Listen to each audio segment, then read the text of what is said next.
Hola, hola. Hoy les voy a compartir una experiencia de esas tantas que he tenido en la vida y que me lleva a ir hacia lo profundo, pero también a querer animar y alentar a otras mujeres que como yo también han atravesado situaciones desafiantes y difíciles en relación a la muerte. Resulta que esos días de ausencia que yo tuve, ese descanso que necesité de redes sociales para poder recuperar mi voz, eh, me llevó a relacionarme, a conectarme con personas que de pronto ya hacía mucho rato que no lo hacía. Y una de ellas me dice, Karina, ¿por qué te volviste tan insensible a la muerte? En realidad, yo me quedé callada, no consideré que fuera oportuno responderlo, porque no considero que soy una persona insensible a la muerte. Al contrario, me he sensibilizado tanto con la muerte que ya la veo como algo natural, dejó de ser tan doloroso, dejó de ser tan desafiante, y no con esto pretendo tapar el dolor que se vive cuando uno tiene una pérdida, porque a raíz justamente de las pérdidas que yo he tenido, un poco de mi historia ha hecho que yo crezca, ha hecho que yo madure, ha hecho que yo vea la muerte de esta manera, de una forma natural. A mis 16 años pierdo mi primer hijo y yo digo, ok, este momento tengo que seguir de largo. Para ese instante no era tan consciente, tengo que seguir de largo, tengo que estar bien, la sociedad me necesita, debo cumplir con lo que se me está pidiendo a nivel familiar, a nivel de pareja, me tengo que levantar. Ahí empieza la travesía y empiezo a tragar hacia adentro y a hundir cada vez más esas emociones y esos sentimientos, a ocultarlos, a disfrazarlos con el estoy bien, yo puedo, y de esta salí como si nada. Y en ese momento, lo curioso del caso es que muchas personas decían, ay, a ella pareciera que no le dolió, y el dolor estaba ahí adentro. Bueno, en el camino eh, quedé embarazada de mi hija, que es mi milagro del cielo, y ahora ella me da tremenda lección porque hacemos como el recuento, le he contado la historia de cómo han sucedido las cosas, de cómo se dio su nacimiento y todo eso, y llegamos a la conclusión de que es mi milagro del cielo, porque de hecho ella también cuando nació estuvo más del otro lado que este. Y ahí se agudizan más los miedos, las emociones, el sentir, la angustia, todo lo que uno como mujer y como madre puede llegar a sentir al pensar en la pérdida de un ser querido, de un hijo. Hablando puntualmente del caso de las mamás, que sé que hay cientos de mujeres que han perdido sus hijos y que la sociedad, las exigencias y todo lo que hay afuera les impone seguir adelante y tapar ese dolor, y ya nada, hay que atravesarlo, hay que sentirlo. Luego de esto, cuando mi hija tenía alrededor de 9, 10 años, vuelvo a quedar embarazada, vuelvo a perder mi hijo, esas muertes intrauterinas que uno en la vida jamás piensa que le va a tocar algo como eso, aunque uno sabe que en la vida todo es posible, pero uno cree que porque todo está bien, que los médicos le dijeron todo está bien, no pasa nada, uno cree que el embarazo se va a desarrollar completamente armónico de principio a fin, y a veces las alteraciones no se hacen esperar, llegan sin avisar, y pues cuando llegan ya no hay mucho que se pueda hacer. Para ese entonces yo ya era un poco más consciente, más madura, más espiritual, aunque apenas el camino se me estaba como empezando a abrir, y digo apenas porque para ese entonces había muchas cosas que no tomaba como, no, esto no puede ser una repetición de mi familia, esto es algo que me pasa a mí, pero estaba la otra parte donde yo me adentraba y decía, ¿por qué me pasa a mí? ¿Por qué me duele a mí?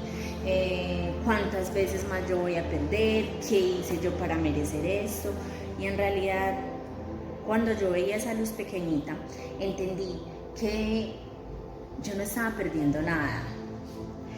Era mi tercer hijo, no era una pérdida, era solamente la transmutación, el cambio.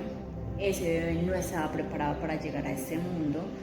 Fue vivir el duelo de alguna manera forzado, porque para ese momento mi círculo de amistades, las 2 o 3 personitas que siempre han estado a mi lado y o que estuvieron en ese momento, se encargaron como de vamos, si se puede, salga, animarme, sacarme como del encierro y de ese vacío y esa angustia en la que uno se mete obligatoriamente, porque eso es algo que simplemente uno dice, no sé ni cómo explicarlo, solo sé que uno empieza a buscar culpables, uno empieza a buscar el porqué, uno empieza a querer respuestas y a bombardearse, de modo que la depresión, la tristeza, la ausencia, el vacío, hagan que uno vaya yendo cada vez más en picada. Bueno, gracias a esa experiencia, yo he decidido continuar mi camino espiritual y decirme, bueno, ¿qué voy a hacer? ¿Cómo lo voy a hacer? Y esto a dónde me está llevando, porque no es algo que simplemente pase porque tiene que pasar y ya no. A ver, ¿qué es lo que esto me quiere mostrar? ¿De dónde viene que yo esté teniendo este tipo de muertes? Y porque ya era la segunda vez. La primera muerte fue una muerte intrauterina, un aborto espontáneo a los 3 meses. Luego está mi hija, la situación que tuve con ella, y luego está mi tercer embarazo, que también fue una muerte intrauterina, y que pues ahí yo digo, o te mueves o te mueves. Entonces empecé a buscar en mi árbol genealógico, a mirar hacia atrás en mis ramas, y lo dicho, el árbol genealógico, nuestro árbol familiar, puede ser un tesoro de un cofre muy bonito, o puede ser sencillamente una trampa letal para uno. ¿En dónde se queda enredado uno? ¿En qué rama se queda enredado uno? Y empiezo yo a desglosar y a mirar de dónde viene, quiénes en mi casa han tenido pérdidas. Empecé el proceso de constelaciones familiares, también empecé el tema de la biodescodificación de enfermedades a través de las emociones, y ahí en el camino vuelve y sucede. Quedo embarazada nuevamente, mi cuarto embarazo, y en ese cuarto embarazo llego a los 6 meses nuevamente, ya esto era un patrón repetitivo, llego a los 6 meses de embarazo, mi bebé se muere dentro de mi vientre, me someto a un procedimiento que fue bastante arriesgado según los médicos, para de alguna manera tratar como de que esa bebé que estaba dentro de mí, yo pudiera tenerla en mis brazos, verla completa, sentirla, y yo creía que con eso iba a atravesar el duelo de una mejor forma, ya que en los embarazos anteriores y en las muertes anteriores no había tenido esa oportunidad, pero resulta que fue un duelo mucho más profundo, más oscuro, más desafiante, pero necesario para estar donde estoy.